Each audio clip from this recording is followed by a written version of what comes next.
जम्मू काश्मीरमध्ये नौगाम पोलीस स्टेशनजवळ स्फोट जप्त केलेल्या स्फोटकांचे नमुने हाताळताना स्फोट झालेला आहे। फरीदाबादमध्ये या ठिकाणी स्फोटक जप्त केले होते। या स्फोटात 4 जणांचा मृत्यू झालाय, 27 जण जखमी झाल्याची माहिती समोर येते।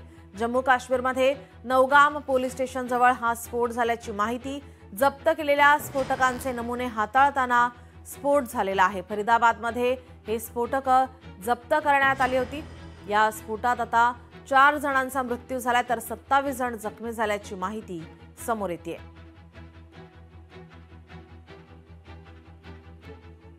जप्त केलेल्या स्फोटकांचे नमुने हाताळताना हा स्फोट झालेला आहे। जम्मू काश्मीरमध्ये नौगाम पोलीस स्टेशनजवळ हा स्फोट झाल्याची माहिती।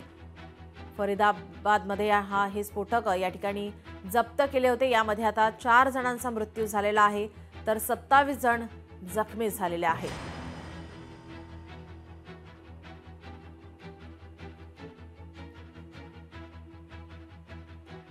फरीदाबादमध्ये या ठिकाणी पोलिसांनी काही स्फोटकही जप्त केली होती।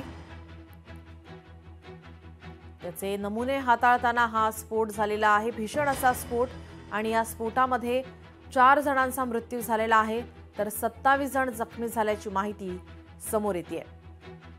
जम्मू काश्मीरमध्ये नौगाम पोलीस स्टेशन जवळ हा स्फोट झालेला आहे।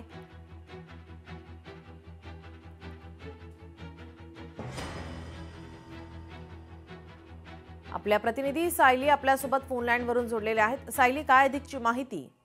नक्कीच नीलम, दिल्लीतील लाल किल्ल्याजवळ झालेल्या स्फोटातून अद्याप देश सावरला नाहीये। तोपर्यंत ही श्रीनगरमधून धक्कादायक घटना समोर येते। जम्मू काश्मीरच्या श्रीनगर नौगाम पोलीस स्टेशन जवळ रात्री 11:20 हा स्फोट झाला आहे। या स्फोटात इतका जोरदार धक्का होता की परिसरातील खिडक्या फुटल्यात आणि 7-8 वाहनं पूर्णपणे जळून खाक झाली आहेत। तसेच या घटनातील सीसीटीव्ही पण समोर आलेत। त्याच्यानंतर या स्फोटाचा आवाज दूरपर्यंत पोहोचलाय, ज्यामुळे आग दूरपर्यंत परिसरात लोटली होती। या दुर्घटनेत 4 लोकांचा मृत्यू झाला आहे, तसेच 27 जण गंभीर जखमी आहेत। या जखमींना त्वरित रुग्णालयात दाखल केलंय। तसेच स्फोटाची खबर मिळताच अग्निशमन दल, रुग्णवाहिका आणि वरिष्ठ पोलीस अधिकारी घटनास्थळी पोहोचले होते आणि बचाव कार्य सुरू होत आहे। बचाव कार्य वेगाने सुरू आहे। तसेच या तपासात जप्त केलेले जे अमोनियम नायट्रेट नावाचे स्फोटक पदार्थ होतं ते तपासताना हा अपघात झाला आहे। या अपघातात 360 किलो वजनाचे साहित्य होते। हे फरीदाबादहून पकडलेल्या गगाई या घरातून मिळाले होते।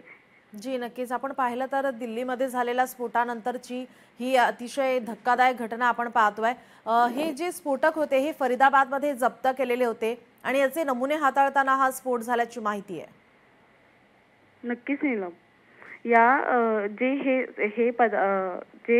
हा पदार्थ मिळालाय ते तपासताना हा स्फोट झाला आहे आणि याचा पोलीस तपास करत आहेत पुन्हा। जी नक्कीच सायली, धन्यवाद आपण दिलेल्या या माहितीसाठी। आपण पाहतो या ठिकाणी फरीदाबादमध्ये हे स्फोटक जप्त करण्यात आले होते। या स्फोटकांचे नमुने हाताळताना हा स्फोट झालेला आहे।